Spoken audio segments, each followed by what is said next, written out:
Assalamualaikum warahmatullahi wabarakatuh. Terima kasih Bapak Ibu sekalian sudah rawuh pada acara siang hari ini. Kali ini saya bermaksud untuk mengimbaskan apa yang sudah saya dapatkan pada program Guru Penggerak Angkatan 4 ya. Saya Nur Wasis dari SMA Negeri 3 Pati.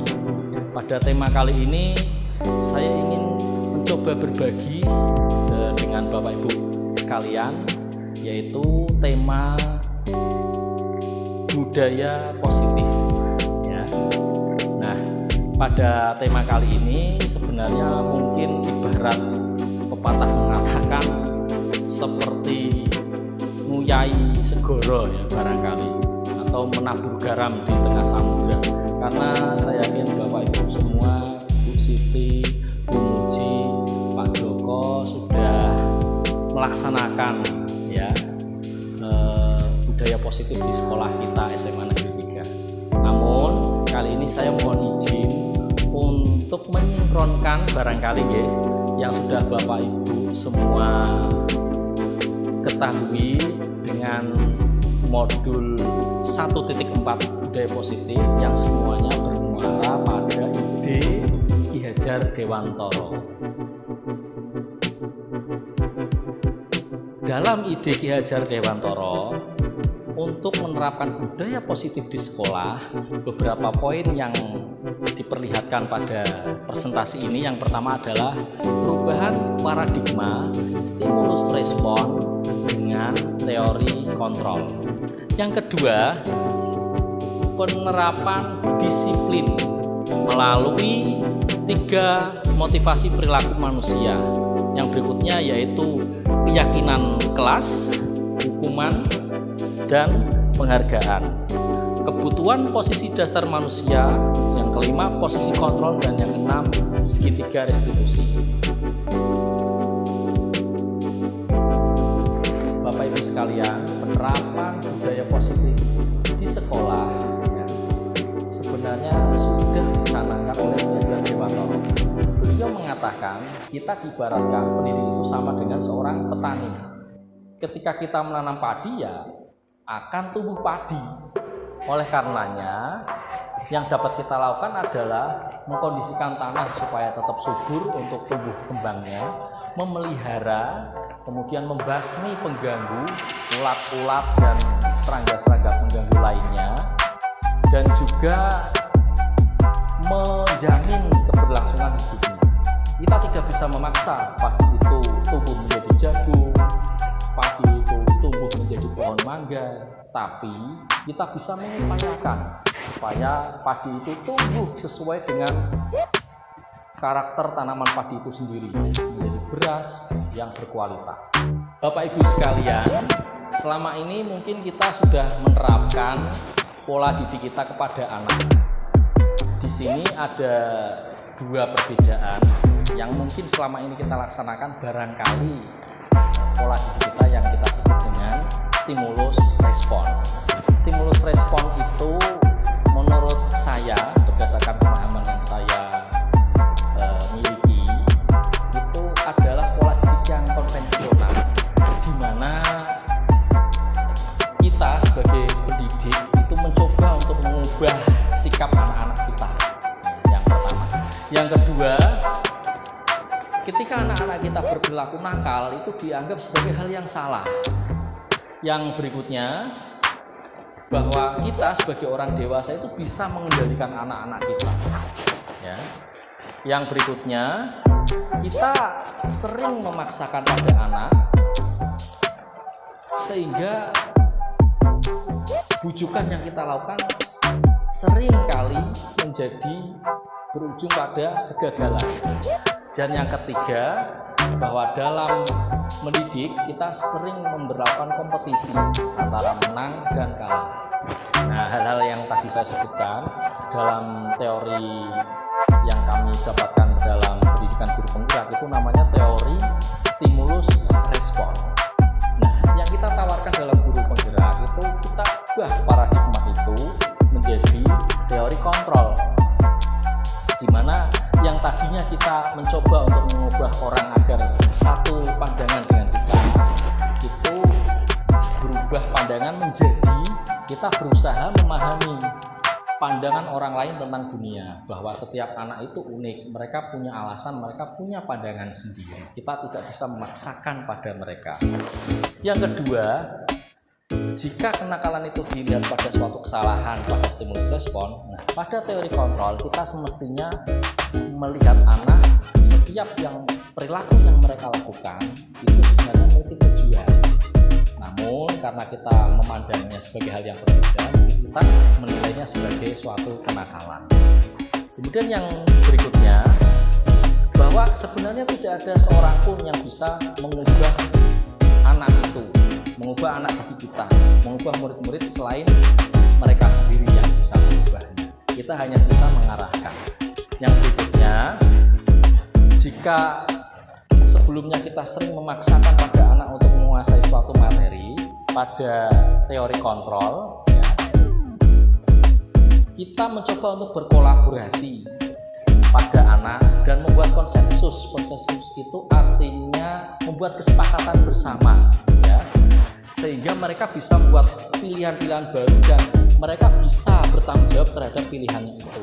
Dan yang terakhir adalah jika sebelumnya kita berpikir kompetitif menang kalah, kali ini kita akan mengajak mereka untuk memutuskan bersama win-win solution, ya.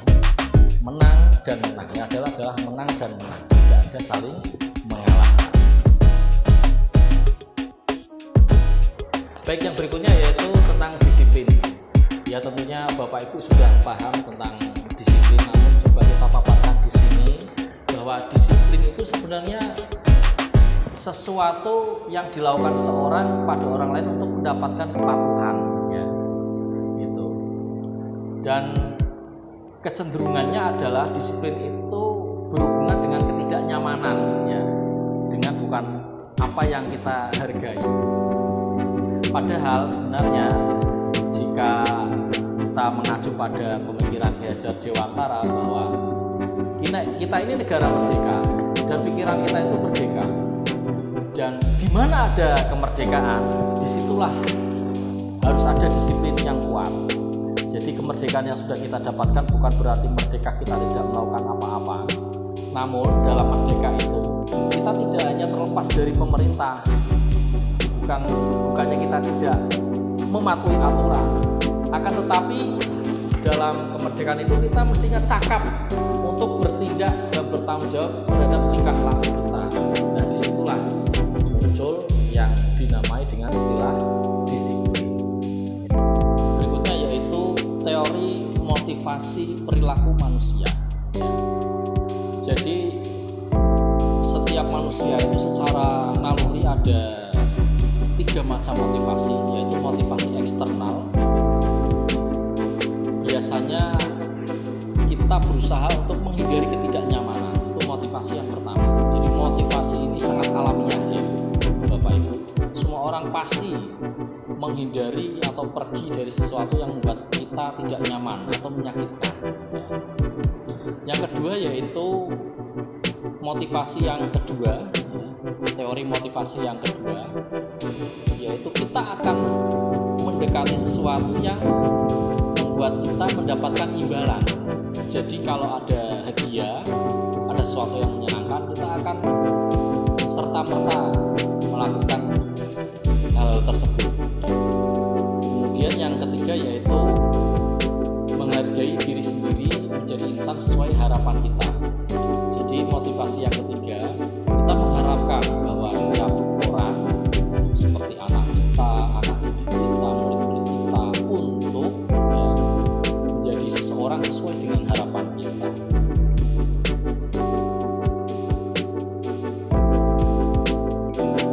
Nah, Bapak Ibu sekalian, bahwa untuk mewujudkan budaya positif, di sini kita akan gambarkan ke dalam sebuah lingkaran, ya, di mana inti untuk melakukan kegiatan yang berkaitan dengan budaya positif.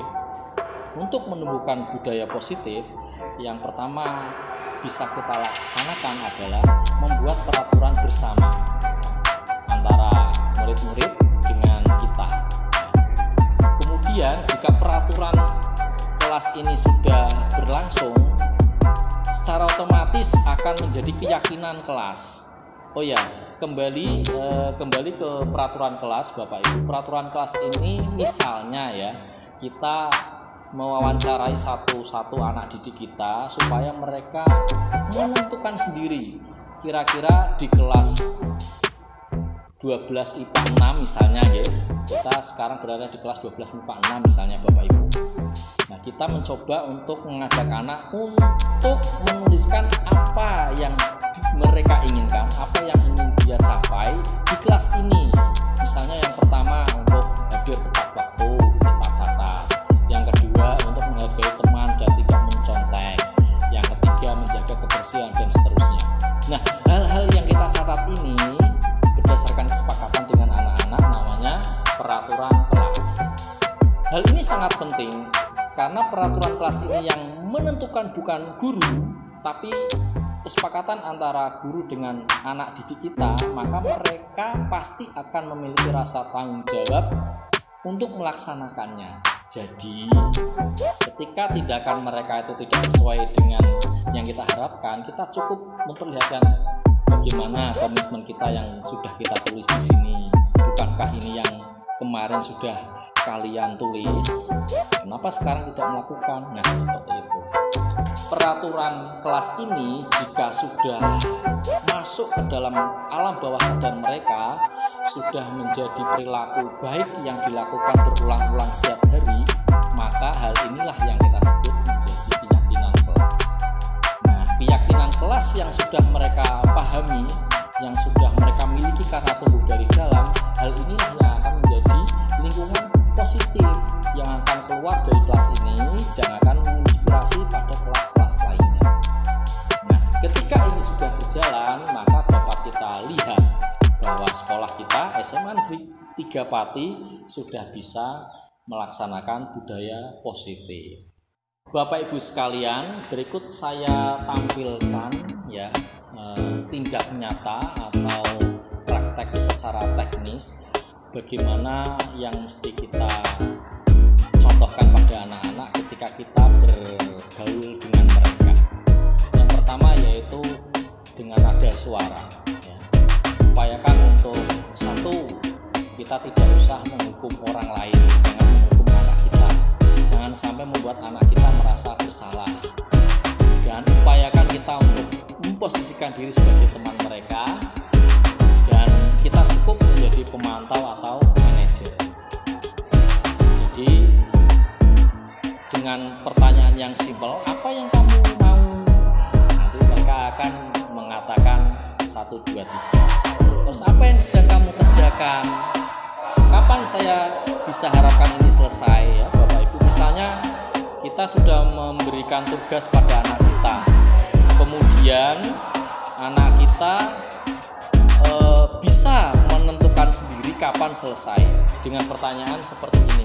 Kapan ya saya bisa harapkan tugas ini selesai? Seperti itu.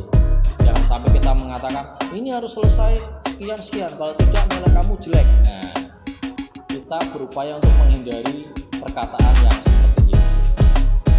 Kemudian yang berikutnya adalah yang bisa kita sampaikan pada anak-anak ketika kita bersua dengan mereka. Misalnya, di mana Anda sewaktu kamu mengatakan lokakarya pada hari Selasa lalu? Atau Anda kemarin di mana ketika Bapak kemarin menjelaskan tentang materi ini? Ya. Dan seterusnya bisa Bapak Ibu lihat ya. Bisa Bapak Ibu lihat di sini. Budaya positif diterapkan mengacu pada ide Ki Hajar Dewantara. Budaya positif merupakan kebiasaan yang terbentuk atas kesepakatan bersama sehingga bisa dijalankan dalam waktu yang lama. Jika kebiasaan positif ini sudah membudaya, maka nilai-nilai karakter yang diharapkan akan terbentuk pada setiap murid.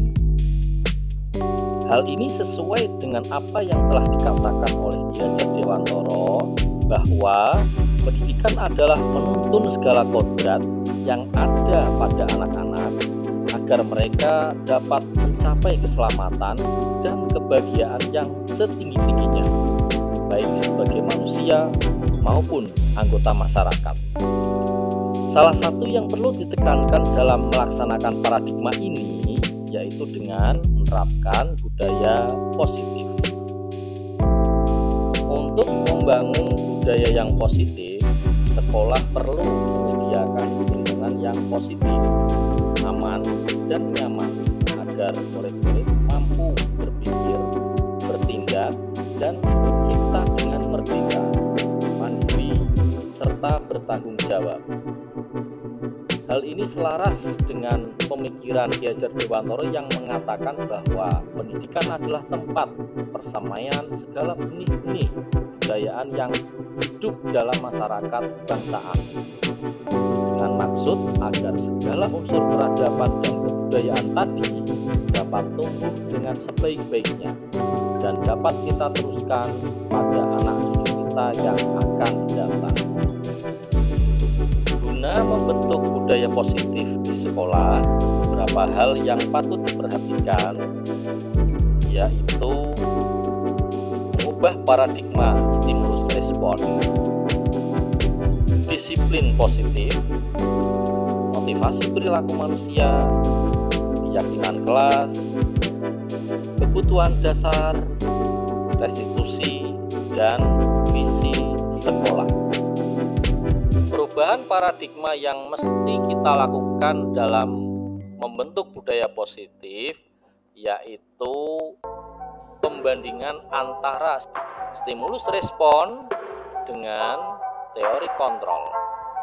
Pada teori stimulus respon misalnya ya, kita berkehendak bahwa kenyataan kita itu memiliki kebutuhan yang sama.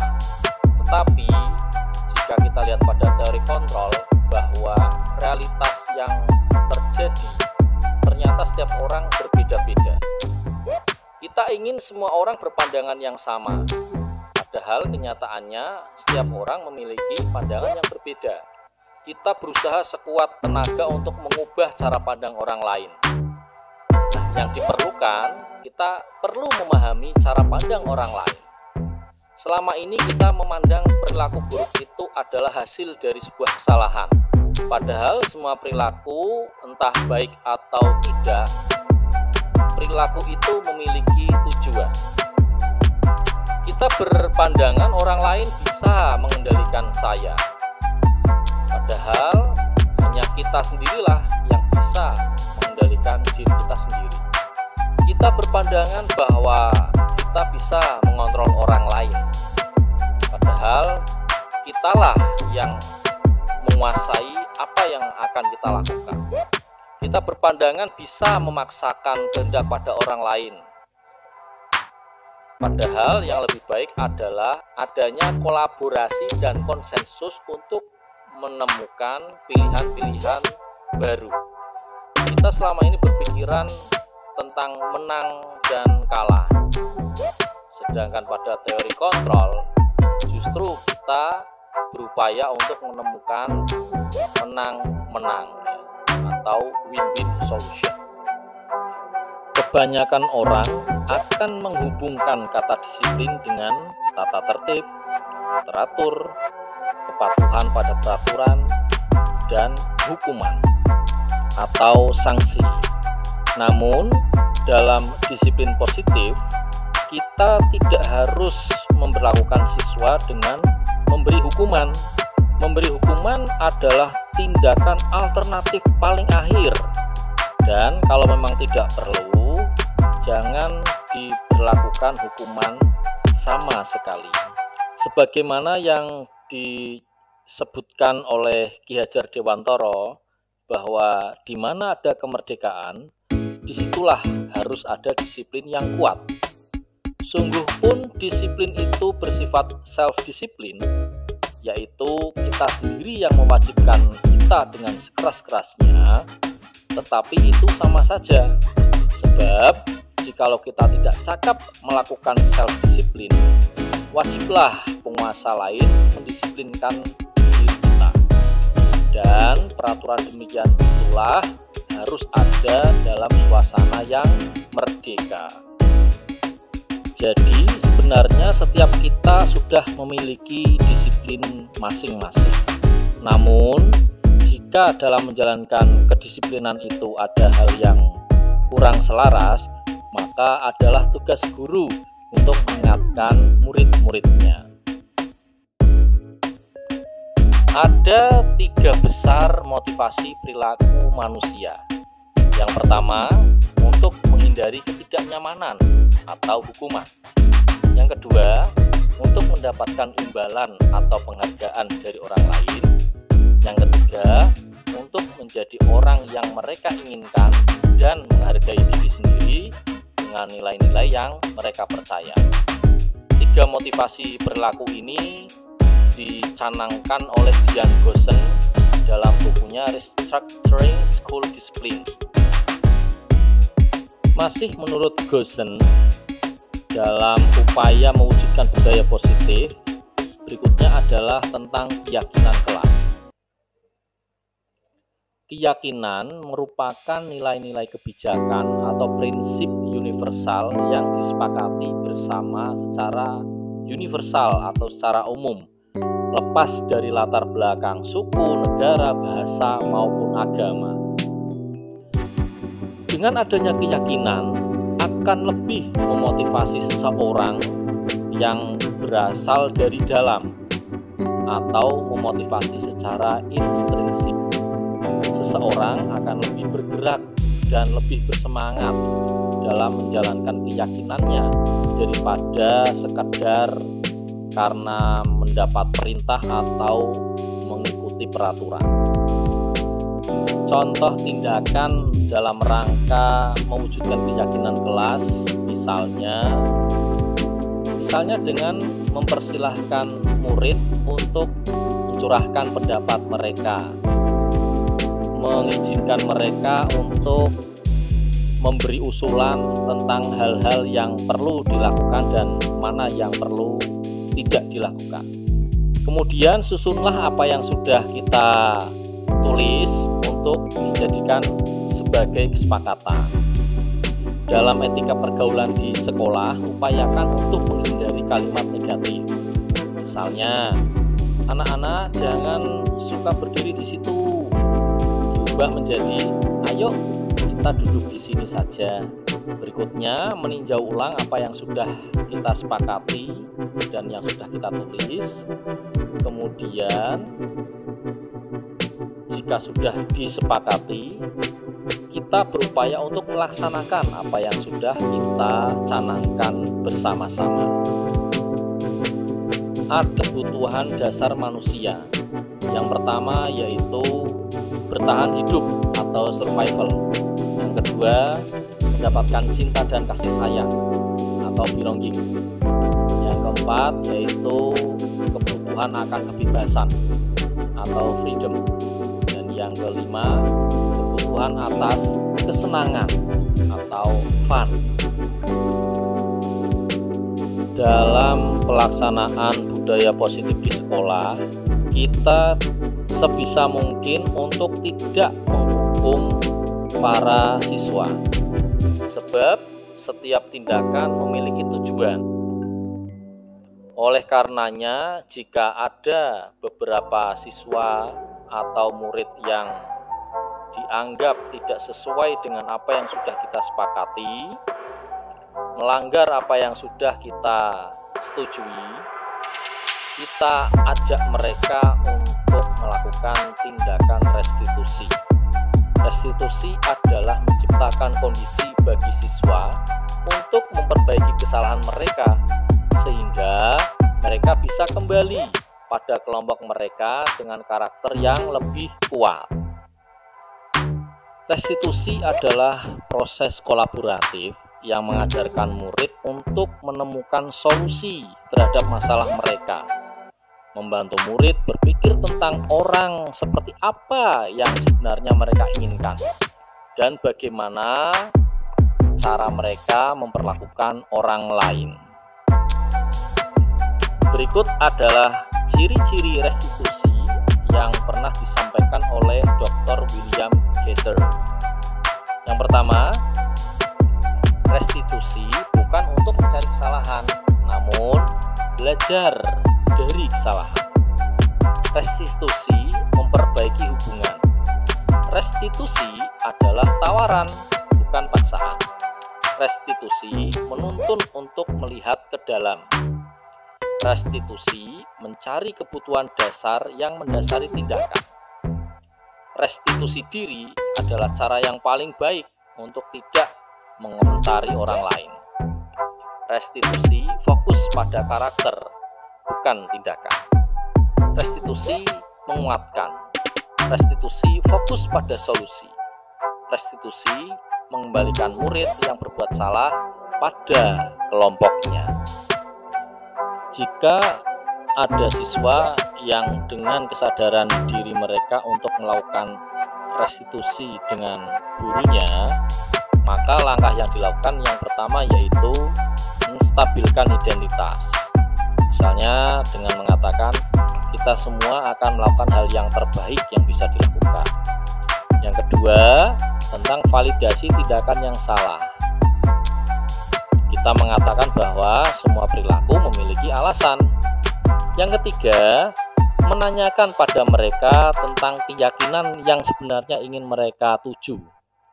Karena kita semua memiliki motivasi internal. 3 langkah restitusi itu dapat digambarkan melalui skema yang kita namai segitiga restitusi.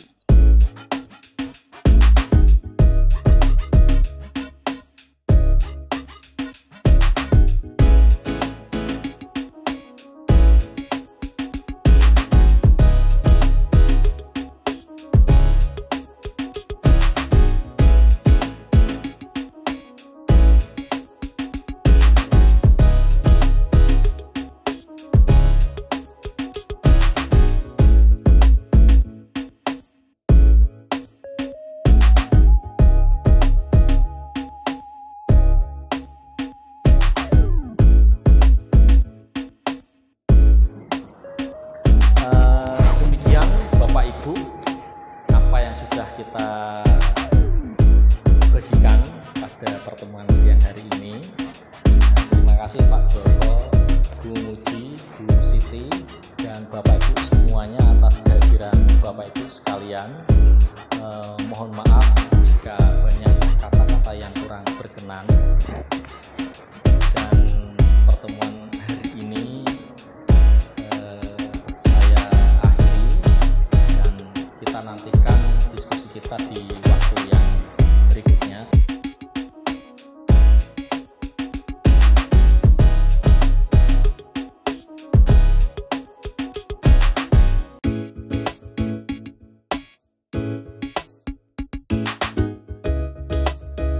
Agar visi sekolah bisa terwujud, kita bisa mengacu pada inquiry apresiatif yang dipopulerkan oleh David Corrider. Adapun tahapan yang tertuang dalam inquiry apresiatif tersebut terangkum dalam akronim BAGJA, yaitu buat pertanyaan utama, kemudian ambil pelajaran, gali mimpi, jabarkan rencana, dan yang terakhir atur eksekusi. Assalamualaikum warahmatullahi wabarakatuh.